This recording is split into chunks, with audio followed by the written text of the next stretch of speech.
Hello, everybody. Today we're going to be looking at a scenario where the country of, drumroll please, Sweden forms an empire. I mean, you probably would have known if you saw the title. How else would you clicked on the video? But anyway, that's not the point. Today we're going to be looking at a scenario where Sweden forms an empire. So, of course, this video is all going to be aimed at Sweden because it's a Swedish video, yeah. Swedish nationalists should be pretty happy about this, so, yep, don't hate me. Anyway. Remember, we got to get rid of NATO and give them a buff, otherwise this probably wouldn't all be possible. Anyway, Sweden is going to start with Norway. I'm joking. They're going to start with Denmark. Starting with Denmark mainly because, well, that's their biggest rival, Denmark. You may not have known that, so you may be like, oh, I thought they were friends. Yeah, they are friends, but in historical rivalry sense, they aren't. So if they would have just gone back to like expansionist leaders, I'm sure they'd probably aim their hatred towards Sweden. But now we've got figures like Trump to do that too, so yeah, that's great. Anyway, got to color in this very large island, which is not actually that big. I know you may be thinking it is, but in reality, it's not actually that big. It's only like that big. No, that's still the same size, isn't it? It's like this big. Like maybe the size of Algeria at max. But yeah, anyway, we're going back to Europe for the more pressing issue. The first modern Danish-Swedish war. Swedish Navy immediately captures Bornholm and lands in the north of the island, captures the main peninsula. However, Danish forces are able to hold the main island as they're receiving supplies from certain Norway. Oh, I just said it, didn't I? Okay. The Faroe Islands go. And once Sweden temporarily shuts off the Baltic entrance, which causes a lot of trade mayhem for all these countries in here, especially Germany. Germany's like, what the are you doing? So they do this quickly to stop any supplies going to Denmark, and then they completely vanquish them. Guess what that means? Greenland, goodbye. But because, yeah, anyway. Peace treaty. Welcome. Yeah, they're part of it now. And Greenland simply becomes a puppet of Sweden, just like what they have with Denmark. Now it's just Swedish. So they now have to start learning Swedish as well instead of Danish, and lovely. That's nice. Well, Sweden doesn't forget what Denmark does, and let's just take a minute to adore these and admire these beautiful borders because they're like really nice actually. Anyway, Norway.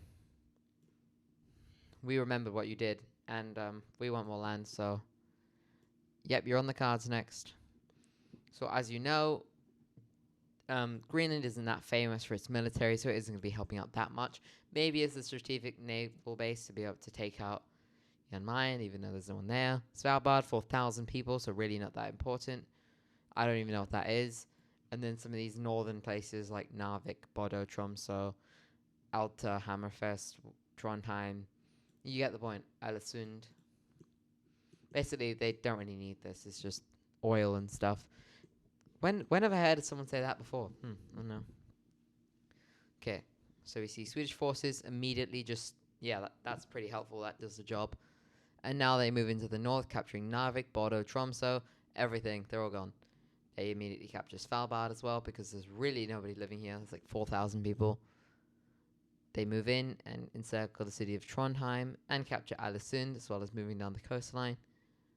However, Norway does have some success in pushing back the Swedes, and they have a large counterattack that pushes them back all the way up to here. However, that was, remember, Sweden's buff, so yeah.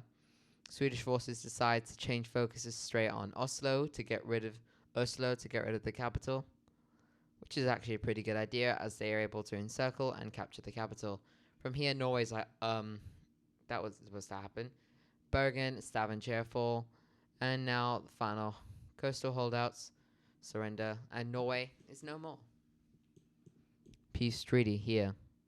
We see the full annexation of Norway and its overseas territories to the country of Sweden. Also remember that one island, Bouvet Island, in the middle of like the South Atlantic Ocean that belongs to Norway. Maybe. One sec. Hi, Niger. It's like down here or something. Hi, Angola. Hi, Congo. Hi, Central African Republic. Hi, Libya. Hi, Italy. Okay, we're back now. Sweden is looking really nice, actually, except for this disgusting border up here. This is actually rank. It's horrible. What would look better is if this entire region just went to Finland. Honestly, that would look so much better. But no, we're not done there yet. Next country on Sweden's list is mighty Iceland. Basically, the Swedish Navy goes over, lands on the east, and advances really fast until they reach Reykjavik, where the Icelandic Vikings come. They push back, and then they land in Sweden, and the entire country falls apart, and this whole video ends because Iceland won. But no, that's what you thought was going to happen. In reality, they're gone, just like that. It was like really easy. Like, I'm sure they'd probably have more difficulty invading Estonia than Iceland, or invading Croatia. So it really puts it in perspective, doesn't it? Anyway, goodbye Iceland. Now we have yet another nation on the chopping block. Sweden's just going right at it, and now the world's like, I think we need to think about this. They've just eliminated half of Europe. They're going to do the Baltic Trio. Swedish forces land in the east here. Did I just say that was the east? Okay, it's fine. The west. They land here and they capture the Baltics fairly quickly. Peace treaty. Full annexation by the mighty Swedish Empire. I think you know where we're going now, don't you? You do. Finland. Now, this is obviously going to be their greatest test by far because it's stronger. Finland's stronger than Denmark, Norway, Iceland. And basically, Denmark and Norway together probably as strong as Finland. But basically, Finland is as strong as Iceland, everybody else they've fought. Maybe except Denmark, I don't know. I don't actually know how strong Denmark is, so, yep. Anyway, the first thing Swedish forces do is... Oh, that's the complete wrong color. That looks disgusting. Is moving into this northern region here and encircling anything remotely important up here. I don't think there is, so this should be nice and easy. We're going to get our major city layer up. So yeah, there's not any major cities of any importance in Finland. Only really Rovaniemi in the north, Oulu, Turku. I forgot to put Tampere in, didn't I? Ugh. Savonlinna and Helsinki, of course. Swedish forces have a lot of success up here in the north. However, it goes winter and Finnish forces are able to completely push back to the border in some locations until we have a front that looks something like this. Yeah, a lot of going back and forwards is going on here. And yeah, this is kind of a solid front. And Sweden's like, this is not going to work. So they capture the Öland Islands. And now, oh my god, can I just touch this stupid island? There we go. So Sweden's like, I've got an idea. They make a naval landing right to the east of Helsinki, which is alerting the Finnish. It's mostly put under control. And they move some of their forces back, which allows for the Finnish to do that. And actually even move into Swedish territory. And capture all of this region, which starts the Norwegian free movement up here. But yeah, Sweden basically just retreats all their forces actually to this line here and just creates a solid defensive line that looks something like this. Basically, they just want to move most of their troops down here for a second naval landing, which is right here. And Finland's like, oh no. Swedish forces, because this area actually speaks Swedish, so Swedish forces move into Finland as it is now summer, and this the capital region is encircled. Finland immediately pulls most of its forces out from here, which allows the 1/3 of the Swedish army to completely eradicate them. They now start to rapidly advance into the north till they reach Rovaniemi, which is where a very fierce battle occurs street by street. Finnish forces attempt to push back, having a success in the southern areas of the coast, but unable to push it back entirely. They have one more counterattack until the entire Swedish army arrives, and it's not looking too good. Turku is the first major city to fall. Helsinki actually breaks free from the encirclement.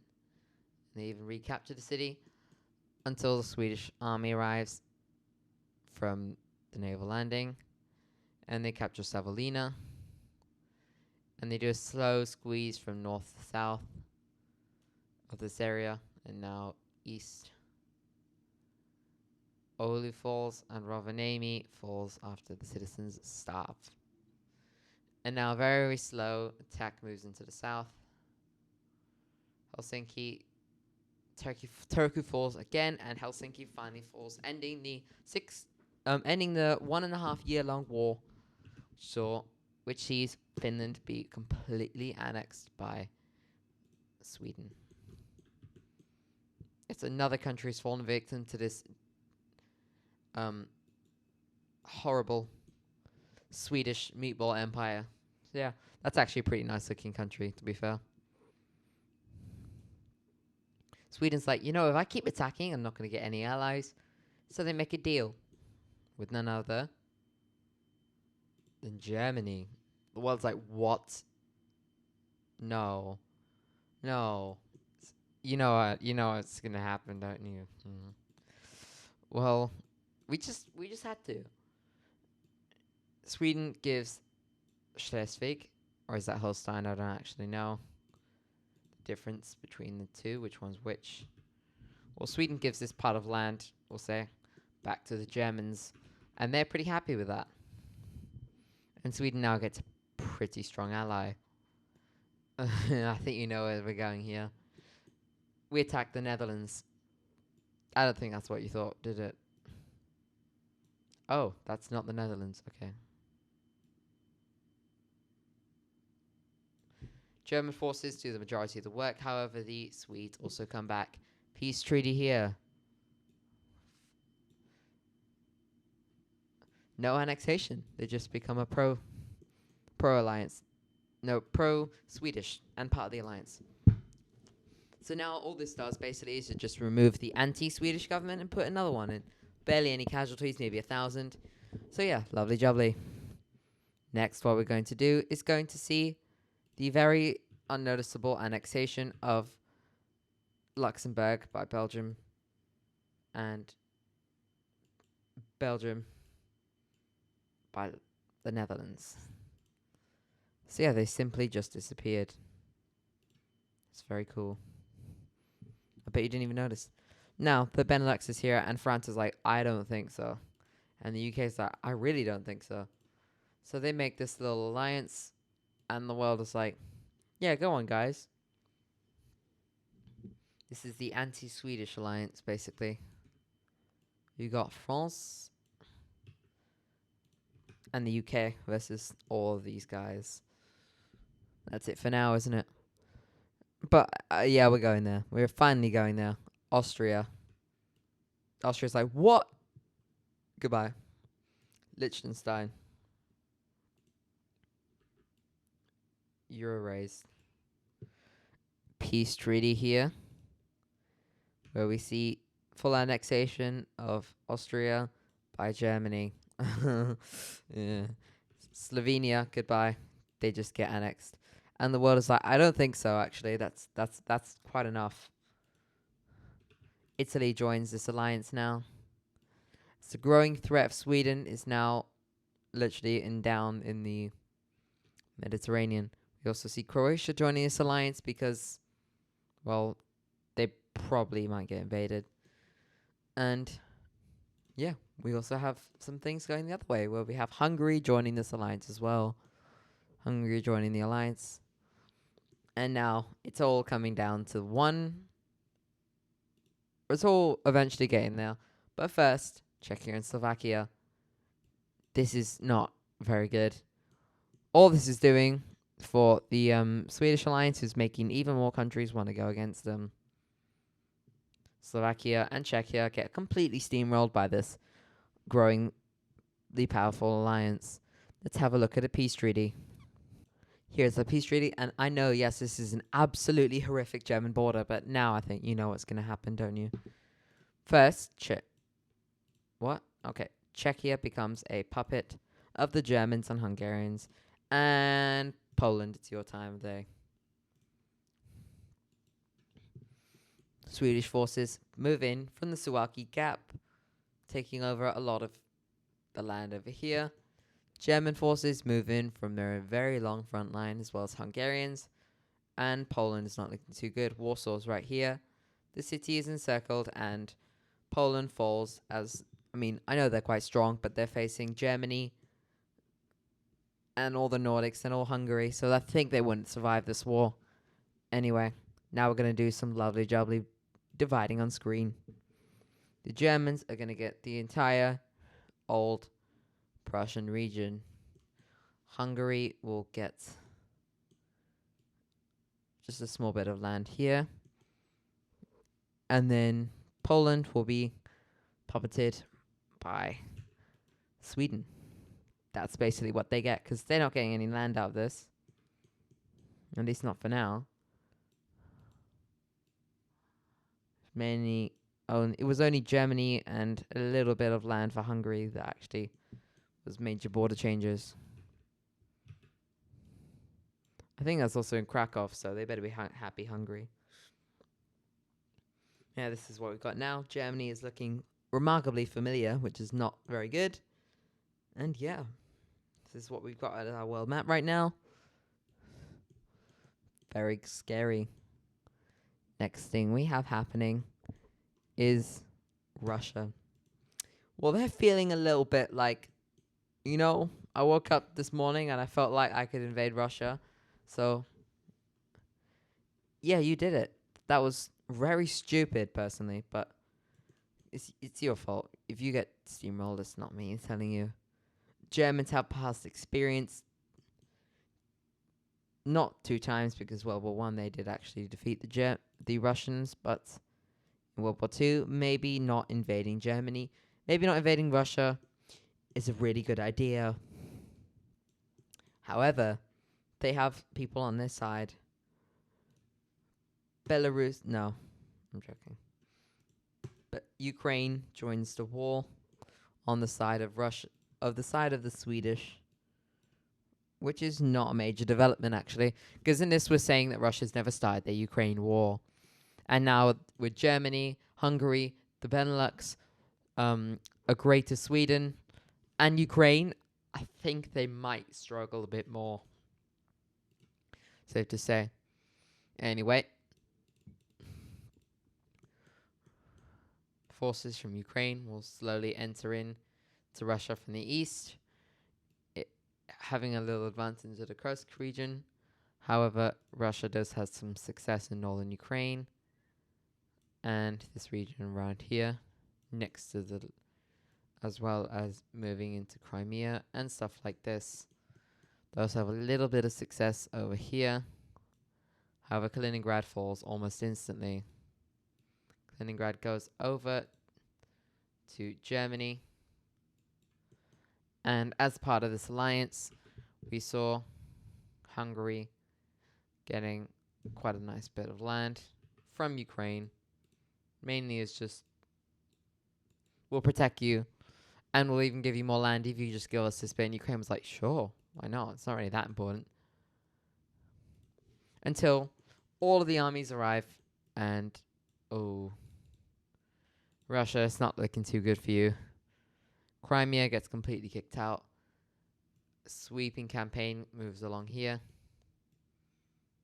to successfully kick the Russians out in all areas. And now Russia's like, what? Did we just get kicked out? Ukrainian and German, Polish and Swedish forces all unite together in one front in Belarus to reach Minsk. And after the city is encircled, it falls, which basically leads to a collapse of Belarus. Next, we see Belarus joining under a pro-Swedish government. Not many casualties were lost for Belarus, only maybe 10,000 of the army, but most of the people are actually loyal, don't want to be part of Lukashenko's regime, so this might actually end up making them quite strong, especially with equipment as well.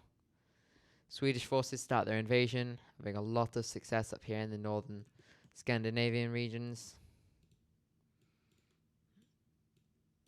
Moving all the way over here and encircling the entire Karelian Murmansk region, also giving them access to nukes. This is not good.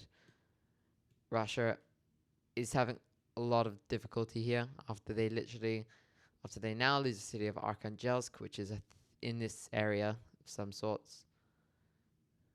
Sweeping forces from Sweden now, that rhymes actually, move in, and this is what our current map looks like.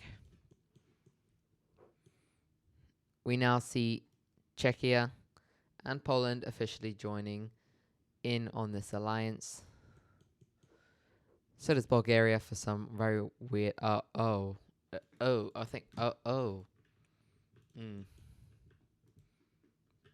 That's really nice.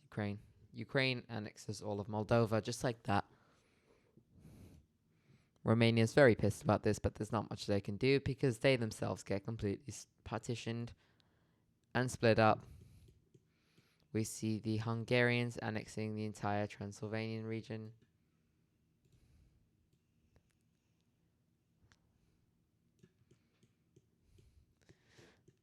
We see the Bulgarians annexing all of Dobruja, and the Ukrainians annexing this northern region right here. And the rest of Romania is made to join the alliance. Bulgaria is happy because they got a bigger coastline. Ukraine's happy because they got more land. Hungary's very happy because they got Transylvania. And Romania's not happy. They're sad. This is our new looking map. And with even more forces coming from Central Europe now, this Russian front starts to break as the city of Rostov falls, as well as this entire western region. Germany, going with the same fate, has decided to do the Caucasus front as their main objective. They fly across here. Where actually is Volgograd? Oh, it's not there. That's helpful. Anyway. Forces actually reach the Kazakhstani border, which is not good for Russia. As now, forces slowly move into this region. They capture the Kalmyk area. And after moving into Dagestan, this entire southern region is captured by forces from Europe, which is not good. As now, Ukraine gets their promised land, which is all of this. It's quite a nice bit of land, actually. They get all of the Sea of Azov, and they're very happy.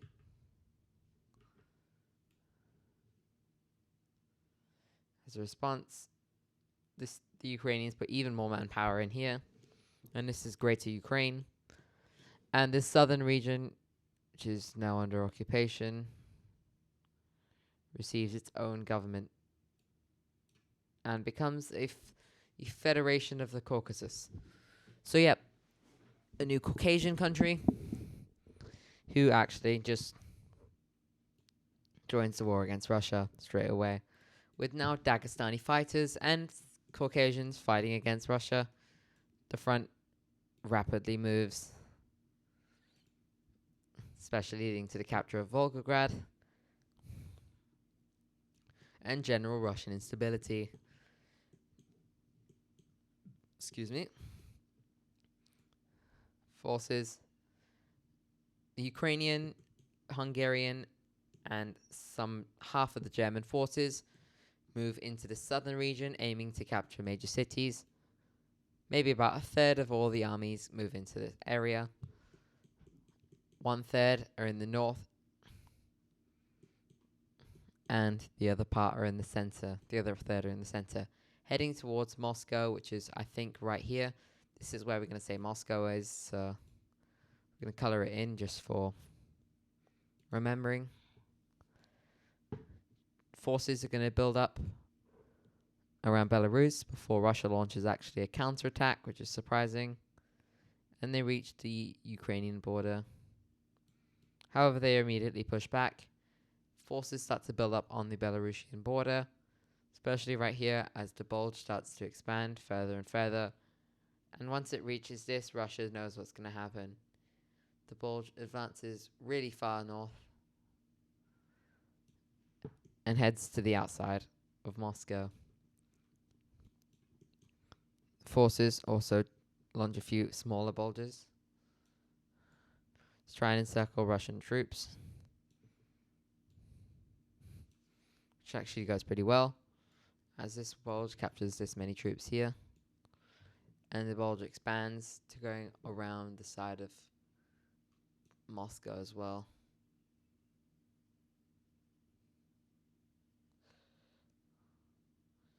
So we have something like this.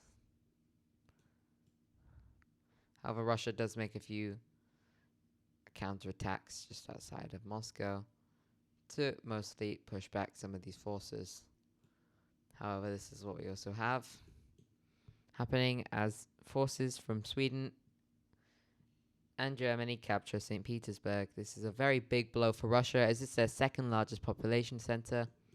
And now Swedish forces are finished with the north, start to close in on the city of Moscow, capture all of this land, and they finally encircle the city. It's a slow but ultimately effective capture as Moscow falls to European forces. Europe is like, no. They're actually winning, as now Russia starts to completely go into turmoil and collapse. A new democratic Russian government is installed before a quick period of anarchy is followed by a new Russian democratic government who, with the last remaining military strength of Russia, manages to push back all the way to this line right here, in this little border thing here. This is all they can do before the final German armies mount. We see an event that's going to change the video. The Alliance finally joins the war, as well as America and the rest of the world. Because, well, basically, we're sick of Germans. No, sorry, Germany. I didn't mean it like that. But, like, yeah, you get what I mean. We're sick of this kind of German. Anyway, America forces will absolutely spread freedom throughout Greenland as the country completely falls to occupation. Iceland is given freedom. And now, yeah, Germany wasn't quite ready for this. However, they never did fully mobilize just for this reason. So they do have quite a few spare troops ready. Forces move into this region down here before Italy does a good old switcheroo, just for funsies. Just for nostalgia. If they want to join. So, yeah. Italian forces now move into all of this. But remember, Italy is a far more militarily capable country than they were back then. So they actually do pretty well. And these extra lots of forces help the Neo-Axis completely capture all of Greece and the Balkans. This consolidation allows for even more troops to join the cause, as actually they managed to, after capturing the pro-Western Greece, install a pro-German Greece, which actually works because they want more land. It's fair. So yeah, the Greeks join this war on the side of the Germans and are now moving very fast into Turkey. Turkey said, how are we losing to this stupid Greek? And yeah, Italian forces move move into Tunisia, capturing the capital and most of all the population centers.